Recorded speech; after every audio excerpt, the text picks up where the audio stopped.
It's been over a decade since the Twilight Saga Breaking Dawn Part 2, but what potential projects could follow the final film?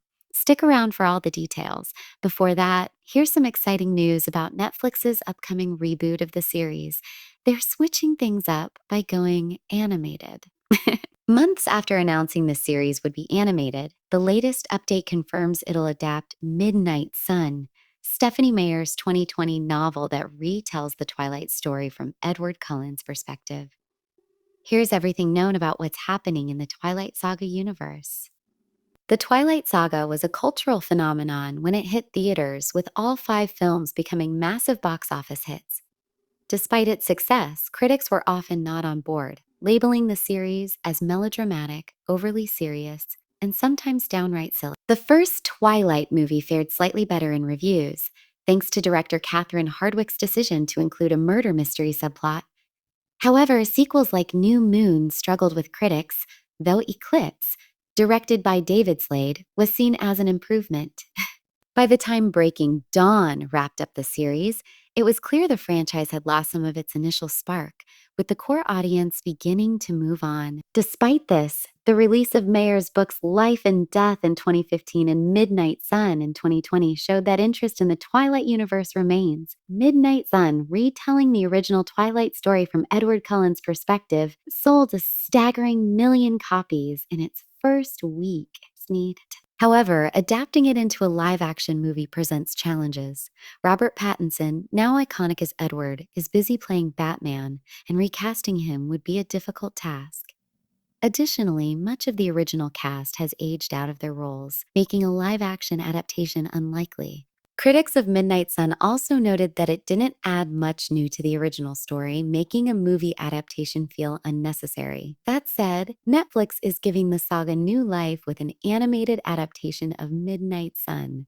Lionsgate TV has been shopping the project for 2 years, and now Netflix has given the series a straight-to-series order. The adaptation is being written and produced by Sinead Dolly, Tell Me Lies, The Walking Dead, alongside Stephanie Meyer and a team of producers including Megan Hibbert, Wick Godfrey, and Marty Bowen. While there's no confirmed timeline for the show's release, this animated take offers a fresh opportunity to revisit the saga.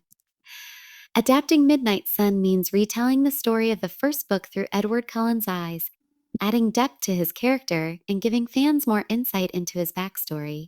Although the novel received mixed reviews, this adaptation could address some of the missed opportunities and controversial elements of the original series. With Netflix on board, this could be the second chance Twilight fans and critics have been waiting for. While a live-action adaptation of Midnight Sun seems unlikely, another option is on the table that could take the form of a spin-off, Life and Death. This retelling of Twilight swaps the genders of the main characters and earned better reviews than much of Mayer's other work, including the original Twilight. Written in response to criticisms about Bella's flat characterization, Life and Death offers a fresh take that makes it a strong candidate for a movie adaptation. However, while Life and Death reimagines the story, it doesn't stray too far from the original plot. The familiar events may make a film adaptation feel redundant for fans who already know the Twilight narrative. That said, with gender-swapped reimaginings of popular franchises trending in Hollywood, this approach could still be a smart move for producers. If a new Twilight movie happens, Life and Death seems like the most likely choice for a live-action spin-off. One of the most common ideas fans have for a sequel to Breaking Dawn Part 2 is expanding on Renesmee and Jacob's storyline. Renesmee's birth was a central plot point in Breaking Dawn, and as one of the few human-vampire hybrids in the Twilight universe, her existence offers plenty of storytelling opportunities. Jacob Black's complex history with Bella and Edward adds even more intrigue. As the third wheel in their love triangle, Jacob imprints on Renesmee, forming a bond that unites the Cullens and werewolves. However, as imprinting varies among wolves and both characters are immortal, their future relationship remains ambiguous. Would their bond evolve into romance as Renesmee matures, or would Jacob's past with Bella create obstacles they can't overcome? These questions make Renesmee a compelling choice to narrate a sequel, or even an entire series of follow-ups. Another intriguing character who deserves the spotlight is Lee Clearwater, the only female shapeshifter in Quileute history. Lee's journey is marked by heartbreak, trust issues, and her protective nature toward her brother, Seth. Through Bella and Jacob's biased perspectives, only a glimpse of Lee's depth is seen. Exploring her future, her role as a female werewolf, and the potential for her to find someone to imprint on could offer a rich narrative that delves deeper into Twilight's mythology. Finally, there's potential in revisiting the Cullens backstories. Characters like Rosalie, Alice, Esme, and Carlisle have fascinating and often tragic histories that were only briefly touched on in the books and films. The Twilight Storytellers short film series explored some of these narratives, but a full-length book or film could provide greater insight into the vampire family's origins and struggles. For instance, Alice's mysterious connection to James, Esme's tragic loss as a human, or Carlisle's early years as a vampire would all make compelling standalone stories. Whether through Renesmee, Lee, or the Cullens pasts, the Twilight universe still has plenty of untapped potential for future projects.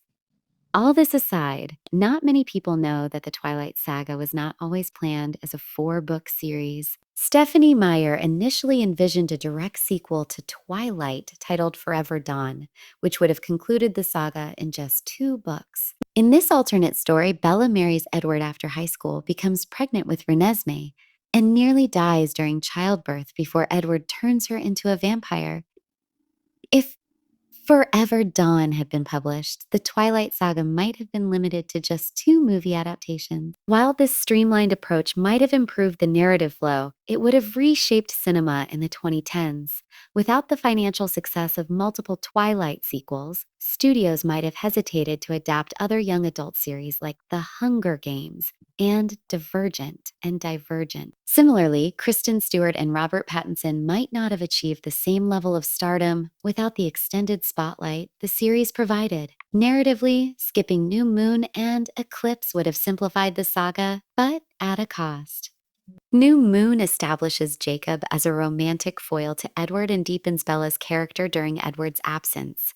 Without this, Jacob's controversial imprinting on Renesmee in Forever Dawn becomes harder to justify. Meanwhile, cutting Eclipse would have removed one of the saga's strongest entries. In the end, Meyer decided against publishing Forever Dawn, feeling its mature themes wouldn't appeal to her young adult audience. By the time Breaking Dawn was split into 2 films, adapting Forever Dawn would have been redundant. While this alternate version offers an intriguing what-if, it likely would have lacked the character development and cultural impact of the full Twilight Saga, which became a defining phenomenon of its time. Thanks for watching, and stay tuned for more updates on the world of movies, from the latest news to the next big Hollywood project. Make sure to hit the subscribe button and give this video a thumbs up. See you in the next one.